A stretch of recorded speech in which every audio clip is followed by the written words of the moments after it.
El que tiene oídos para oír, oiga lo que el Espíritu dice a las iglesias. Quiero empezar esta meditación haciendo unas preguntas que quizá podrían ser muy obvias la respuesta, pero me da cierta margen para poder entrar en el tema.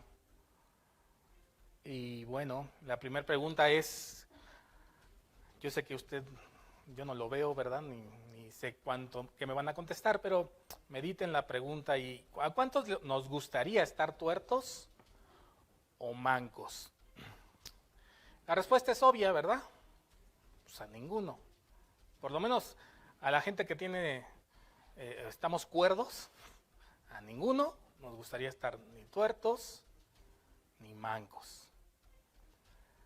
Otra pregunta es, ¿a cuántos nos gustaría preservar la vida aunque estuviéramos tuertos o mancos? Y ahí seguramente la respuesta debería ser afirmativa. Yo quisiera vivir aunque estuviera tuerto o manco.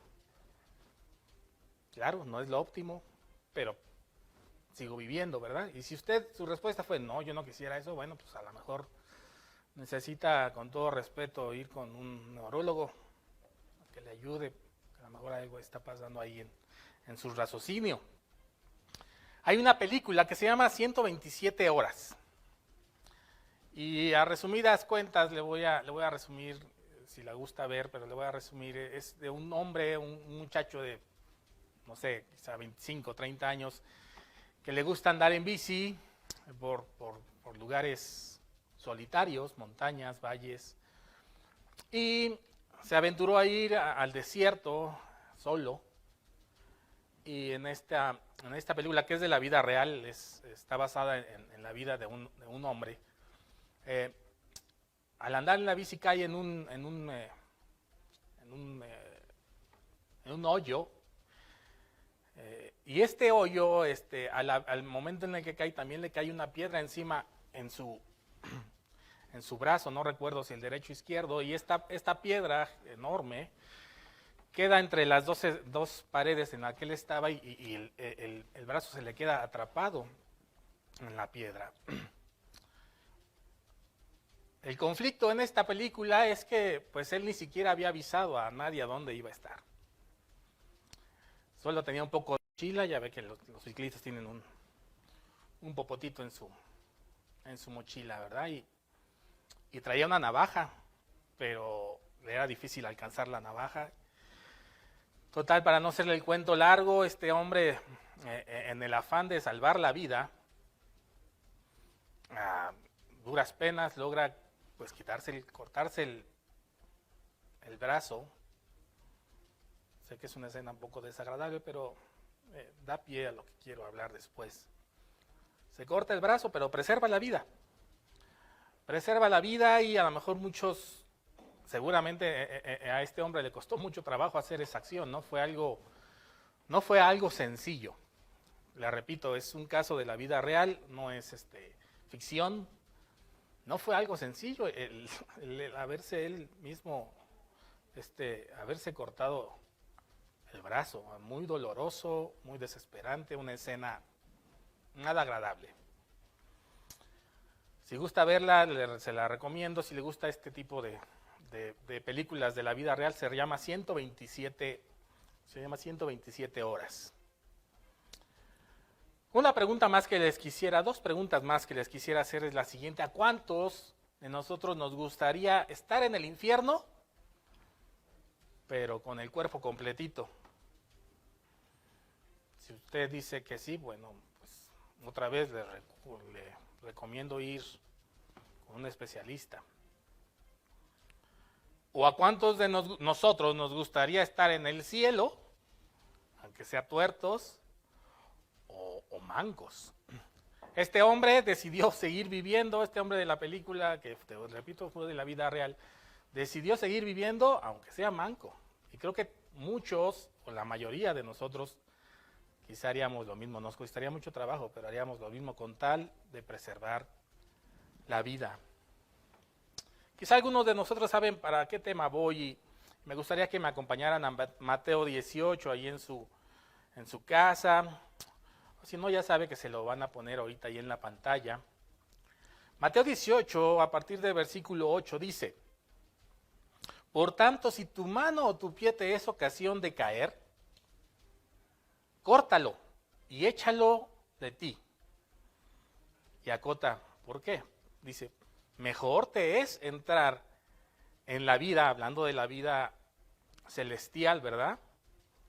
Mejor te es entrar en la vida cojo o manco, que teniendo dos manos o dos pies ser arrojados en el fuego eterno. Y si tu ojo te es ocasión de caer, sácalo y échalo fuera de ti. Mejor te es entrar con un solo ojo en la vida, que teniendo dos ojos ser echado en el infierno de fuego. Jesús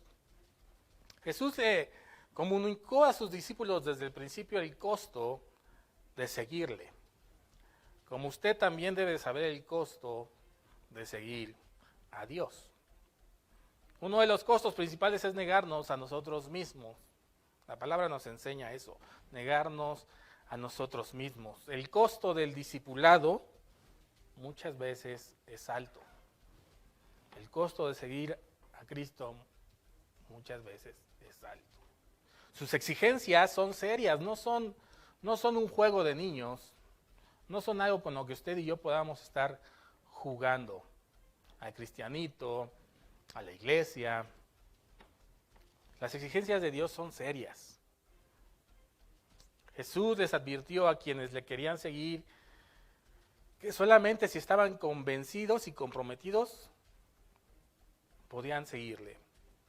De lo contrario iban a fracasar, porque cuando no hay un convencimiento de quién es Dios, de quién es Cristo en nuestra vida, de lo que Él ha hecho por nosotros, cuando no hay un convencimiento, difícil, muy difícil va a ser seguirle.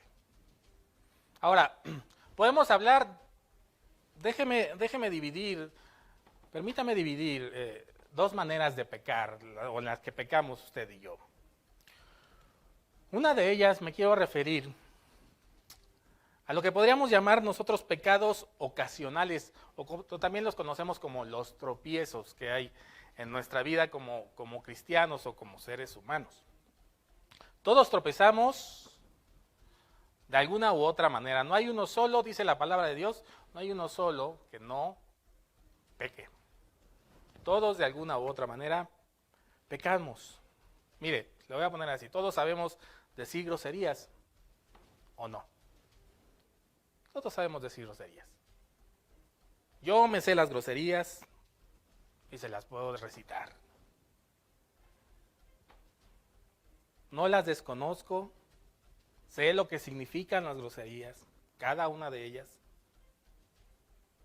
Sé cómo insultar a alguien con palabras soeces. O sea, no me voy a hacer el que no sé de qué me hablan. No, me la sé perfectamente, con todas sus letras, muchas combinaciones. Y usted también no me va a dejar mentir. Pero no las practico. El hecho de que las sepa, no las practico. Y espero que usted tampoco las practique, porque sé que también usted las conoce. Quizá vamos por el periférico y alguien se nos cierra.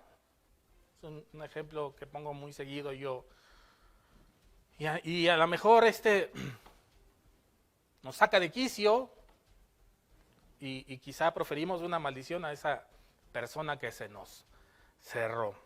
Quizás son pecados que a lo mejor son ocasionales, que quizá no practicamos, pero lo llegamos a hacer alguna vez. Disculpe, hay un animalito que me está molestando aquí.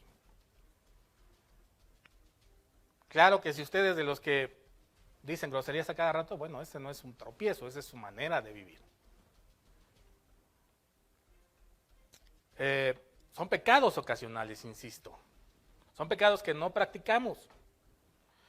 Quizás otro ejemplo puede ser que quizás somos personas que cuando nos enojamos explotamos y insultamos a nuestro prójimo, nuestra esposa, nuestros hijos, nuestros padres, diciendo cosas que están fuera de lugar, lastimando con palabras, herimos, y eso también es pecado. pero a lo mejor también no lo haces con regularidad. Es algo que llega a pasar solamente cuando sales de tus casillas, de tus cabales. Quizá algún día tenías hambre. Otro ejemplo podría ser que quizá algún día tenías hambre y no tenías ni un centavo en la boca y tuviste la oportunidad, se te presentó la oportunidad de tomar algo que no era tuyo para poder alimentarte y lo hiciste. Pero no es algo que practiques, no es algo que sea parte de tu cotidianeidad.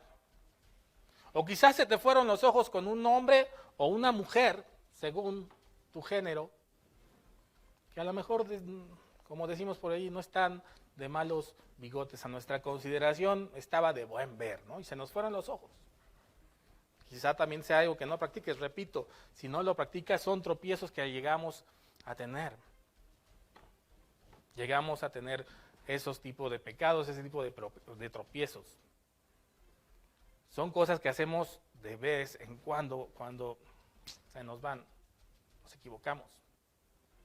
Ahora, quien espiritualmente está atento a lo que está pasando en su vida, podrá detectar desde el nacimiento de un pensamiento que lo está invitando a lo mejor a pecar. El apóstol Pablo afirma que para andar en obediencia es necesario tomar estos pensamientos que pueden llegar a nuestra mente y tomarlos cautivos.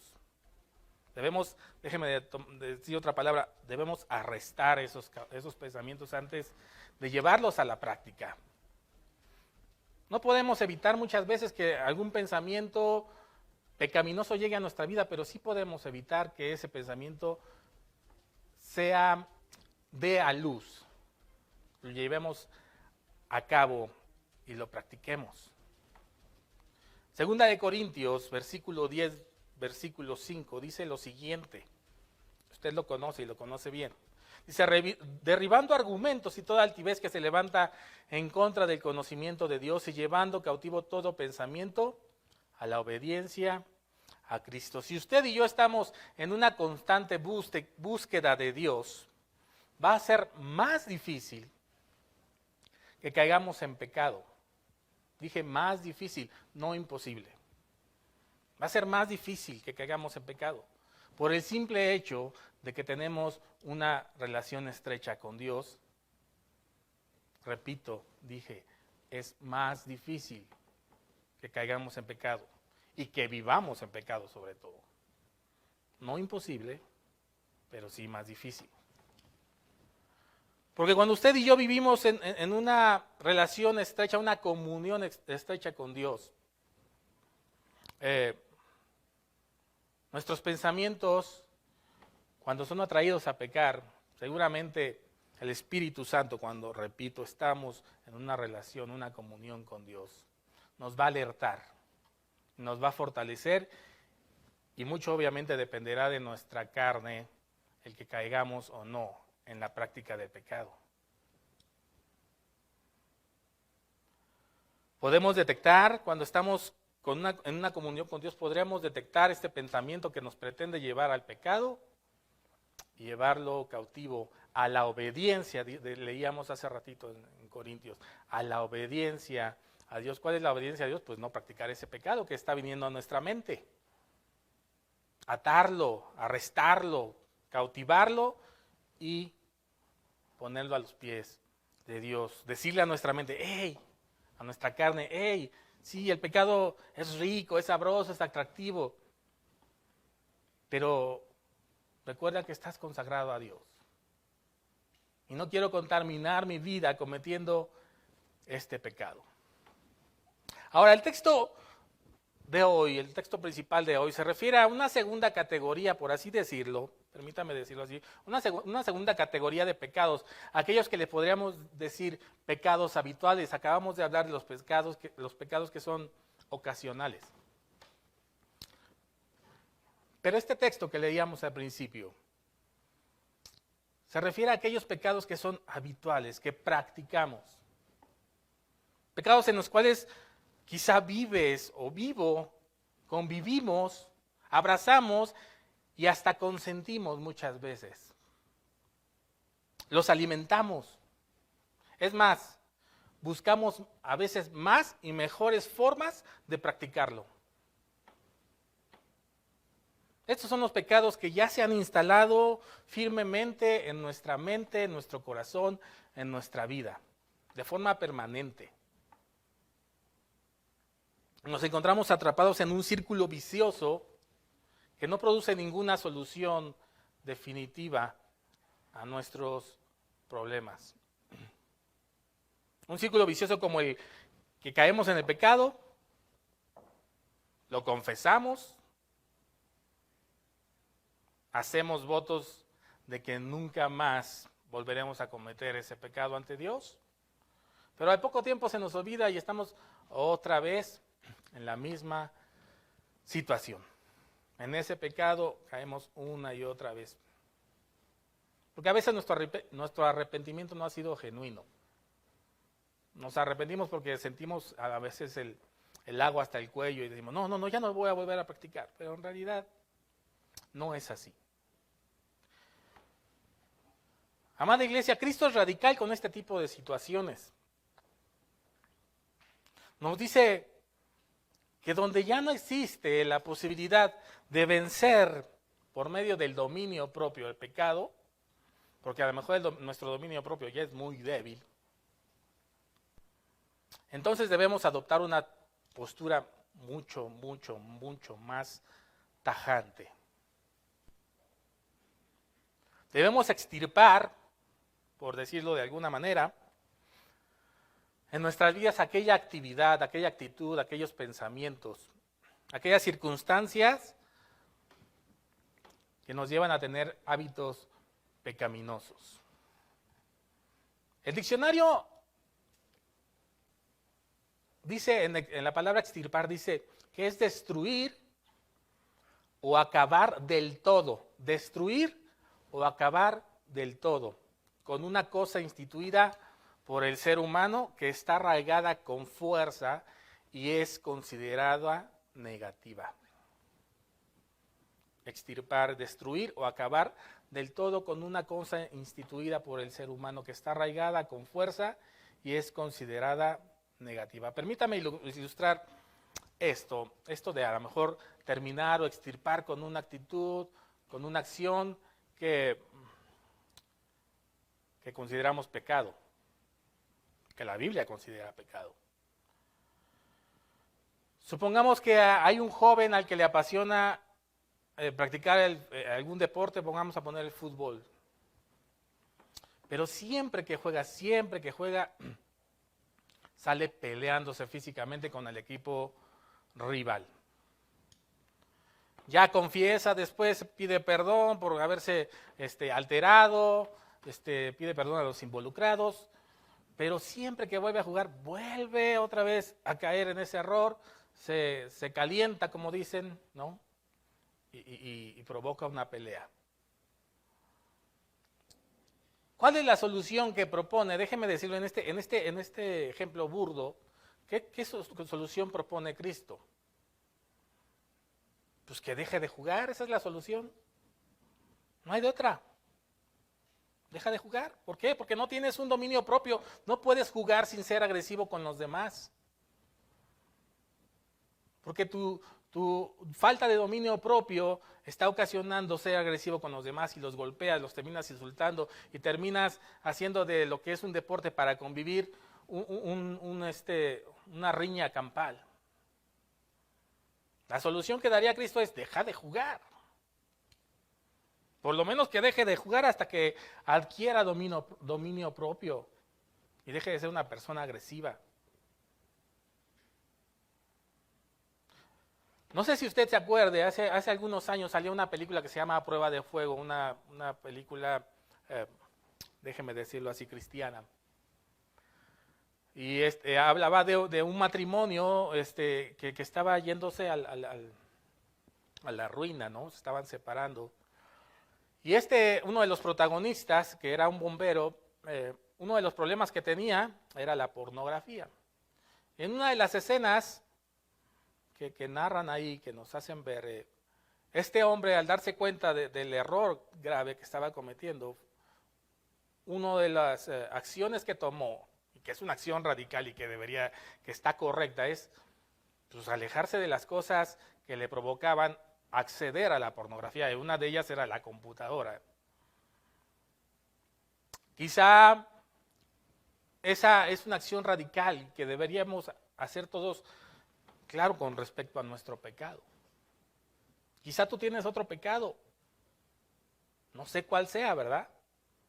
Pero cuando nuestro dominio propio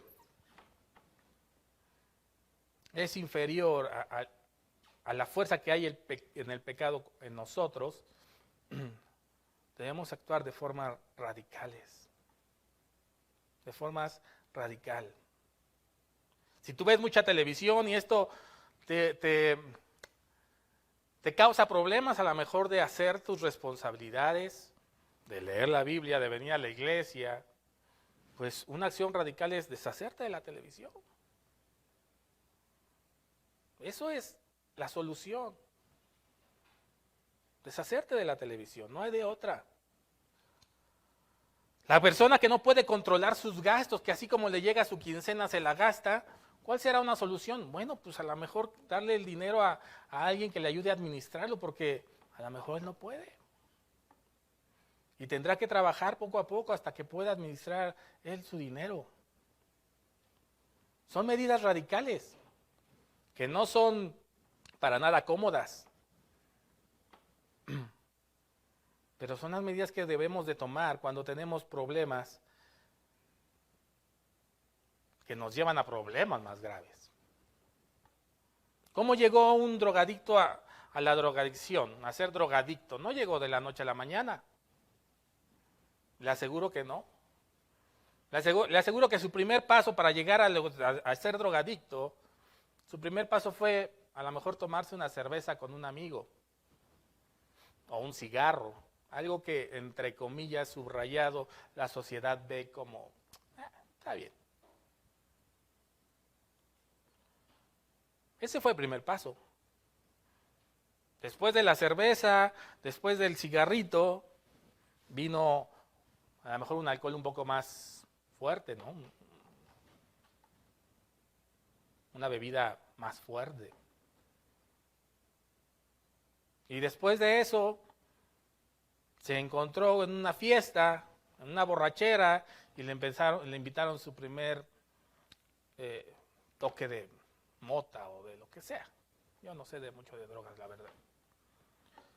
Y así es como llegó. No llegó de la noche a la mañana, no fue la primera fiesta que asistió, no fue el primer amigo que conoció.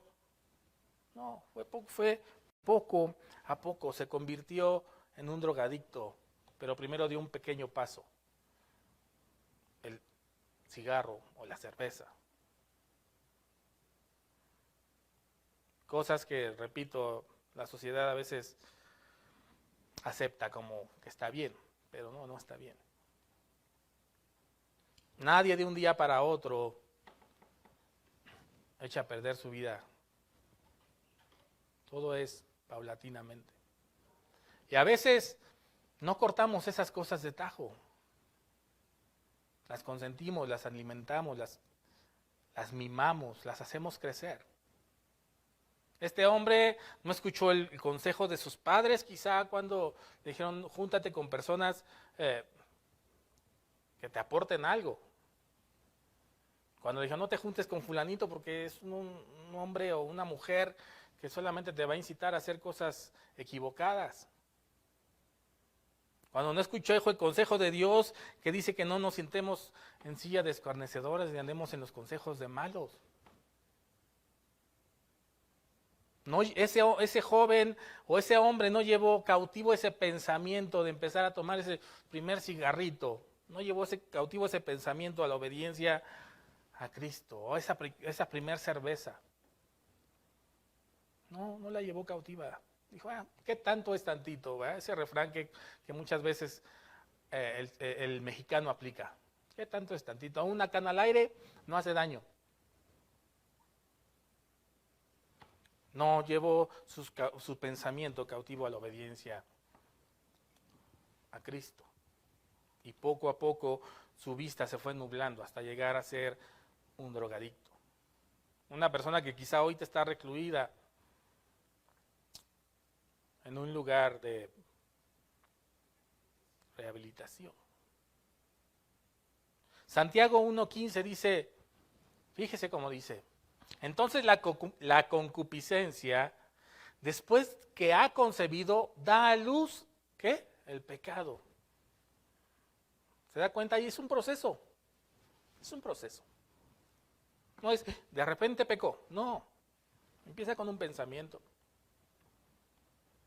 Dice, da a luz al pecado, siendo consumado, da a luz la muerte. ¿Cuál muerte? Pues la muerte espiritual.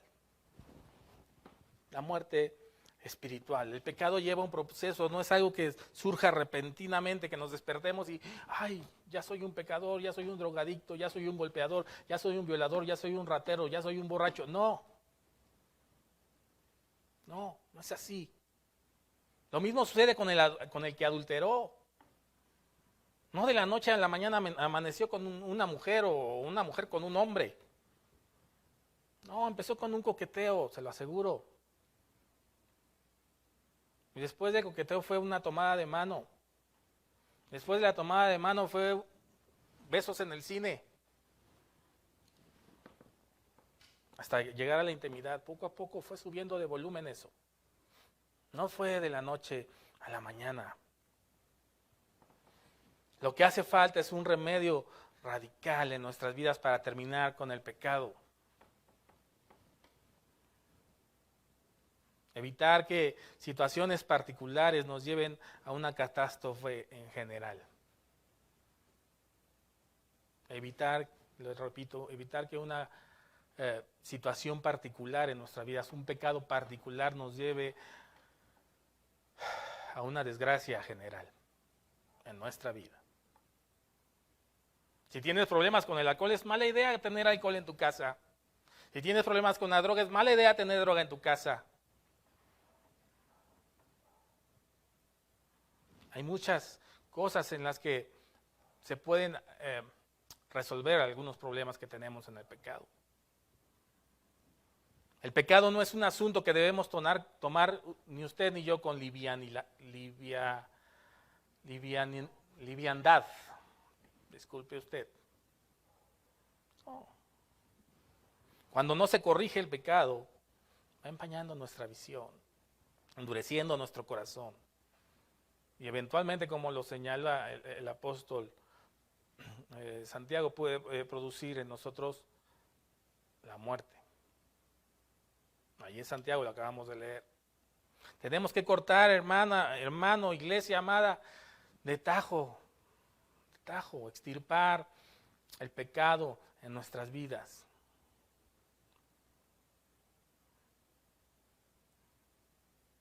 Ya que si no lo hacemos, corremos un grave peligro de acostumbrarnos a Él, de convivir con Él y hacerlo normal en nuestra vida. Y por no cortar algo de tajo en nuestra vida, pues entremos enteritos al infierno. Amalek es un tipo de pecado en nuestras vidas. En la Biblia es un tipo de pecado, Amalek. Y vamos a leer una porción de este episodio en la Biblia, ahí en 1 Samuel 15, a partir del versículo 2. Dice, ahí se lo van a poner en la pantalla, y dice, así ha dicho Jehová de los ejércitos. 1 Samuel 15, 2. Dice, así ha dicho Jehová de los ejércitos, yo castigaré lo que hizo Amalek a Israel al oponerse en el camino cuando subía de Egipto. Versículo 3. Ponga atención a la orden de Dios. Dice, ve, pues, y hiere a Amalek y destruye todo,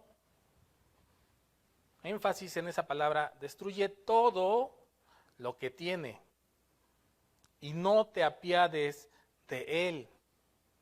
Mata a hombres, mujeres, niños y aún los de pecho, vacas, ovejas, camellos y asnos. La instrucción de Dios fue radical. Radical. como la instrucción de Dios en nuestras vidas es radical, destruye el pecado en tu vida. Es radical, no podemos andar a tientas, no podemos andar con misericordias. La instrucción de Dios fue radical y clara. Era terminar con todo y no dejar vivo nada. Con nuestro pecado es lo mismo, es terminar con nuestro pecado. No podemos vivir coqueteando o jugando con el pecado. Hay una frase que también usamos los mexicanos y decimos que no hay quien juegue con fuego y no se queme. Así es lo mismo pasa con el pecado. No hay quien juegue con el pecado y no sufra las consecuencias de este. Seguimos leyendo ahí en 1 Samuel 15, pero a partir del versículo 7 dice: y Saúl derrotó a los amalecitas desde Ávila hasta llegar a Shur, que está al oriente de Egipto, y tomó vivo a Agag. ¿Cómo lo tomó? Vivo, cuando la instrucción había sido: mátalo. Y tomó vivo a Agag, rey de Amalec. Pero a todo el pueblo mató a filo de espada. Saúl y el pueblo, fíjese, dice, perdonaron. Qué misericordiosos, ¿no? Qué amoroso resultó Saúl y el pueblo. Dice, versículo 9, Saúl y el pueblo perdonaron a Agag, y lo mejor de las ovejas, y del ganado mayor, de los animales engordados, de los carneros y de todo lo bueno, y no lo quisieron destruir. Qué lindos, qué amables, qué bondadosos, qué conveniente, ¿no? Qué conveniente. Lo bueno, lo engordado, lo que estaba padre, eso no lo matamos, eso nos lo quedamos para que así también mejorar la raza de nuestros ganados, para con las joyas, vernos más guapos, más bonitos, ¿no? Dice, mas todo lo que era vil y despreciable, destruyeron. Ah, bueno, qué obedientes entonces, ¿va? Ahí sí fueron muy obedientes. En lo feo, en lo horrible, en lo que no valía la pena, lo destruyeron. Muy obedientes, muy al pie de la letra, pero lo que valía la pena, lo que era de buen ver, eso no. Lo lindo, lo rico, lo antojable de la vida, lo consentimos muchas veces. Así es el pecado. El pecado no se nos va a presentar a nosotros con una cara horrible. Aunque el cigarro es horrible. Eso es una realidad. Aunque el vino es horrible. Es otra realidad. Siempre el pecado muestra su lado bueno, adorable, encantador. Y sabe que solemos consentir con él. Y crece, y crece, y crece hasta que nos quedamos cegados por él mismo. Y muchas veces nuestra vida ya no tiene punto de retorno. Versículo 10 dice, y vino palabra de Jehová a Samuel diciendo, me pesa haber puesto por rey a Saúl, porque se ha vuelto en pos de mí, y no ha cumplido mis palabras. Y se apesadumbró Samuel y clamó a Jehová toda aquella noche. Vámonos al versículo 22. Dice, y Samuel dijo, se complace, esto ya es después de haber hablado con Saúl y que Saúl puso algunos pretextos, ¿verdad? Pues el del no haber obedecido. Entre esos pretextos es que el pueblo de alguna manera lo obligó, sobre todo. Dice, y Samuel dijo, se complace Jehová tanto en los holocaustos y en las víctimas como en que se obedezcan las palabras de Jehová. Ciertamente el obedecer es mejor que los sacrificios y el prestar atención que la grosura de los carneros. Porque como pecado de adivinación es la rebelión y como ídolos e idolatría la obstinación. Ponga atención a esto. Por cuanto tú desechaste la palabra de Jehová, Él también te ha desechado a ti para que no seas rey. 24 dice, entonces Saúl dijo a Samuel, yo he pecado, pues he quebrantado el mandamiento de Jehová y tus palabras, porque temí al pueblo y consentí la voz de ellos. Perdona pues ahora mi pecado y bebe conmigo para que adore a Jehová. Y Samuel respondió, y qué triste está esto. Dice, Samuel respondió, no volveré contigo porque desechaste la palabra de Jehová y Jehová te ha desechado para que no seas rey de Israel. Esta última escena es la que muchos, y me voy a incluir porque no tengo nada seguro, que puedo ser un pecador cegado por el pecado. Esta última escena es la que muchos podemos vivir cuando se nos acabe el tiempo. Cuando Dios decida venir por nosotros. Vamos a querer rectificar como lo hizo Saúl, pero ¿sabe qué? Va a ser demasiado tarde. Y como dice la palabra, ahí va a ser el lloro y el crujir de dientes.